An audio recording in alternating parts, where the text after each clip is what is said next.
どうやら俺にはお前を変えるだけのものが見つからない。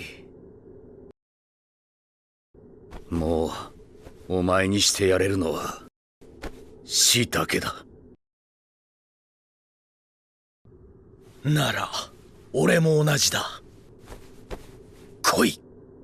Hello, what is up, Jamie fans? Josh here speaking, back again with another SH Figuarts figure review.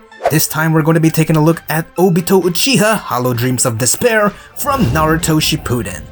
Yeah, I know already, I didn't review Orochimaru. To tell you guys the truth, I wasn't planning on reviewing him and Obito since I wasn't able to pre-order either of them on time. But since you guys kept reminding me about these figures, I've decided to at least try getting one of them for review. And so without further delay, let's bust this thing open and see how it looks like. Okay, so now here we have Obito Uchiha out of the packaging, and aesthetic wise, this is yet again another great looking figure from SH Figuarts. They got the head sculpt down pretty much perfect. It looks like Obito walks straight out of the screen. And we got some really nice details throughout the body that adds some realism as well. But the battle damage arm, I think, was implemented so well on this figure. As you can see, they've made an entirely different cover on the butterfly joints to make the transition of the ripped clothing effect look more natural from the torso. Now when it comes to accessories, this figure does come with a lot of stuff. For starters, we got 4 swappable faceplates in total, the first one being the neutral serious face which came with him in the package. He comes with an evil smiling face, a clenched teeth angry face, a blowing face for fireball jutsu, which sadly he didn't come with any effect parts to go along with it, but if you do have the kid version of Sasuke from SH Figuarts, you can try using his fireball effect, and it does work pretty well. You will have to crouch him down though. It comes with an alternate mask head which you can easily swap by unplugging the regular head. I do recommend holding onto his collar when doing so, otherwise it's going to pop off like that. Then you plug the mask head onto the joint, and so here we have Obito with his mask on looking pretty dope. I must say this particular design of Obito didn't really leave much of an impact for me when I first saw it in the anime, but after having this figure with the mask on, bro, all of a sudden, this has become my new favorite design of Obito. The back of his headband looking like as if it's being blown away by the wind just makes this figure look so much better. I wish they could do the same for some Naruto figures. I know Naruto's headband isn't that long, however I do prefer it looking more dynamic like this rather than what we currently have.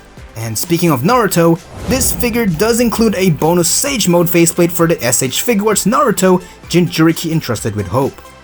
I know a lot of people don't like the idea that we have to buy other characters in order to get these extra accessories, but to me, as long as it's not an essential accessory, you know, like parts that should have been included in the initial release, I see this as an absolute win.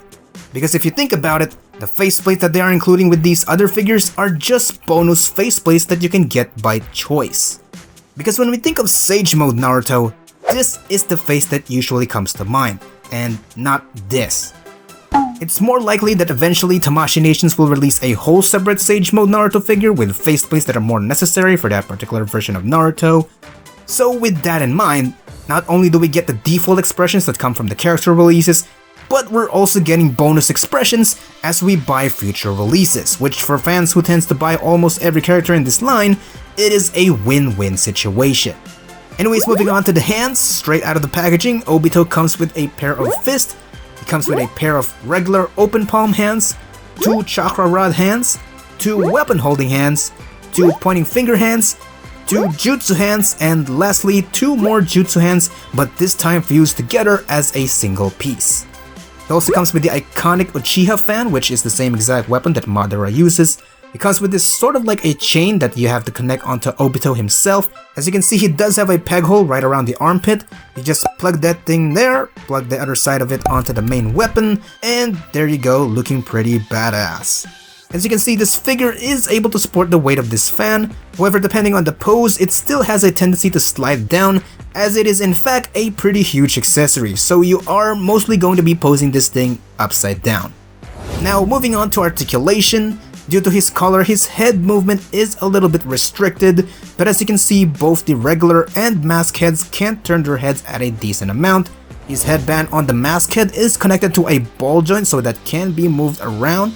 Arms can move back, move up, can move all the way forward, out, bicep swivel, elbow bend, wrist rotation, move up and down, ab crunch can move forward, not so much at the back, swivel at the waist. The skirt pieces are made out of a soft rubbery material like Sasuke's, so it doesn't really get in the way of the leg articulation. Legs can move back, forward, rotation at the thigh, knees can bend in about that much, a bit of swivel around the lower knee section, rotation at the foot, can move down, up, and ankle pivot. Now for some height comparisons, here is Obito standing next to other Naruto SH Figuarts, and as you can see, he does fit in pretty well. Here he is next to some Revoltech Amazing Yamaguchi figures, here he is next to Figma, a Marvel Legends, and Sentinel toy figures. So as for the conclusion of this review, overall this is yet again another solid release. Of course I have some gripes here and there, the articulation is pretty good for the most part, and while there aren't any hindrance on the legs, I do wish we could have gotten some hinges on the skirt piece to make it look more dynamic in action poses. Some people were also bummed out that he didn't come with a swappable arm, and yes, I do agree that would have been a great feature, but personally I'm not really that bothered by it. This figure would have been much more expensive if they included interchangeable arms. Again, as you can see, the battle damage parts are sculpted on the cover of the butterfly joint as well as the torso itself. So if they were to do that, they would have had to provide us with a whole upper torso in order to have a complete unscathed arm. And if I were to choose which version I'd want, I'd still prefer having the battle damage version. Otherwise, the unmasked head wouldn't make sense because his face was only revealed after he took blows from Naruto's Rasengan. And also one more accessory that I think would have been cool is if they added an alternate mask head where you can see the Rin and Sharingan from the eye holes. That would have been nice. But again, those are just some minor gripes that you may or may not have with this figure. As for me, I'm really enjoying this figure a lot. I just might do a Kakashi vs Obito stop motion with this figure, but I feel like I should finish my Spider-Man video first because I've been working on that since last year. As always, if you enjoyed this video, please be sure to leave a like, comment down below what did you think of this review, and don't forget to click that subscribe button for more videos. I'll see you in the next video. Thank you for watching. Peace out.